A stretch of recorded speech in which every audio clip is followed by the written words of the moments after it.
Hey there, TRW crew. Matt Vasallo here with the RhinestoneWorld.com. So Pia on the Facebook page had a question as far as doing a real small design like this. So this is a logo that she does for cheer bows, and it's only 1.88 by 2.82 inches. So obviously we're going to have to use our SS6 stones, but like any rhinestone program out there, you aren't going to get a perfect fill on something like this. So what you're going to do is pretty much use the program in the TRW Stone Wizard to cheat a little bit and then do some manual editing yourself. And it still isn't going to take but 5 to 10 minutes to complete the design. So I'm going to show you how I would do this design.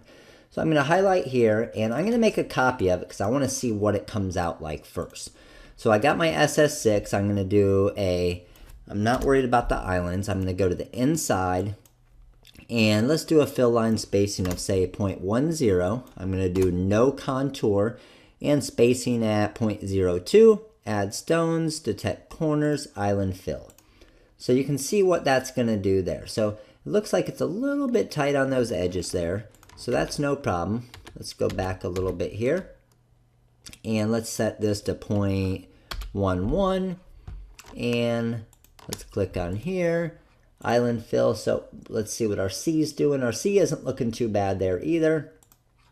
And island fill, there's our X. Okay, so we should be able to work with this a little bit better. So now what I'm going to do is I'm going to come in here, and if I click on this actual line here, you can see I have the line selected there. Instead of going around and moving all those stones, I can just click on this edge right here and pull it up a little bit, pull this up a little bit, until you get a nice, form it nice around there. So that looks like pretty good spacing there. So I'm happy with that. Let's come up to the top.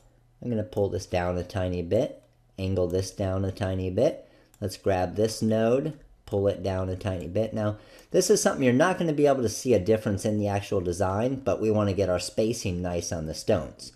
So that looks good there. Spacing around in here doesn't look too bad. Even though it looks kind of like a mess right now, I'll show you how we fix that.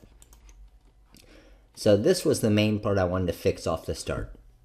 So now what I'm going to do, obviously we're in our wireframe here.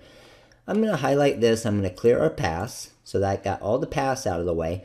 Now what I'm going to do is I'm going to go to, let's go to our view in our enhance frame. And let's go ahead and mark our top layer overlaps. So let's get all that out of there.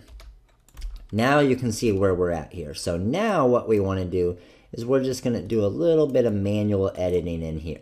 And that, like I showed you in the last video that we did, remember, if you pull it, move it around, watch when I right click, see how it adds the plus sign. That means I'm adding one.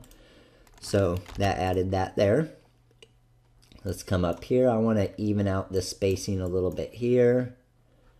That's looking pretty good. I'm going to probably pull these in a tiny bit. I could probably select all of them again to make it a little bit quicker. But because this design is so small, it's probably just as easy to do it this way.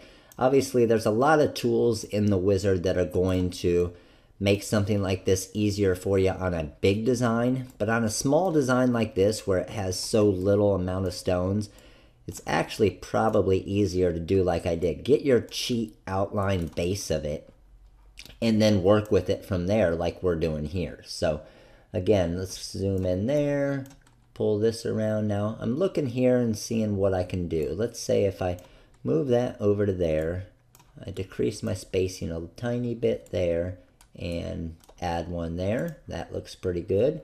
Let's add one there. That looks pretty good.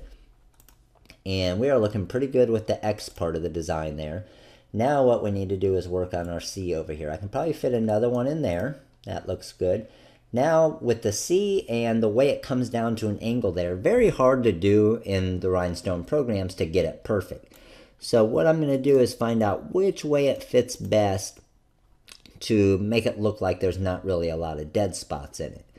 So if I go like this, I could probably go side by side here, drop this down a tiny bit.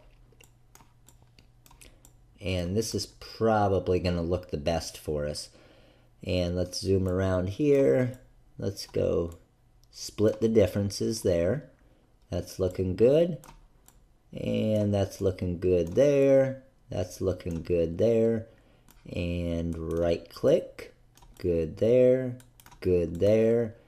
And looking pretty good. Okay, let's drag this up a tiny bit.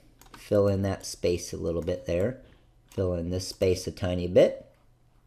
And we are pretty much good to go. So with a design like this, you aren't going to get a whole lot better than this, just because, like, as you can see, this little dead space here, if I try to add a stone there, chances are once you cut your template, it's just going to rip anyway. So it still looks good. It's a very small design that's going on a cheer bow. So it's got 163 stones. But as you can see, I walked you through the process and it still only took 5 minutes to do something like this. Where if you stoned every single one out one by one, it would take a lot longer than that. So with small designs like this, that's where your rhinestone programs are going to be a good cheat method for you. They're not going to stone it out perfect, especially the way the C is, how it gets wider and not as wide. So definitely check this out when you're doing a smaller design, or you have it where it comes to the big points like that. You don't really want to get too crazy with playing around with the island fills too much, because no program out there is going to stone it perfect for you just by hitting a button. And we're never going to say that our program will do something like that. There are some programs out there that say it's going to happen. If they do say that, just have them show it to you. But we want to show you the truth. We want to be honest with you on any program. There's always going to be some manual editing to make it look perfect.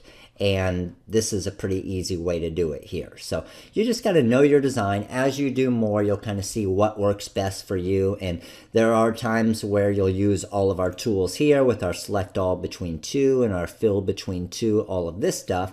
But then there's also times where it's easier just to grab a stone, right click it, and move from there, just like this. You can see how easy it is to just do that.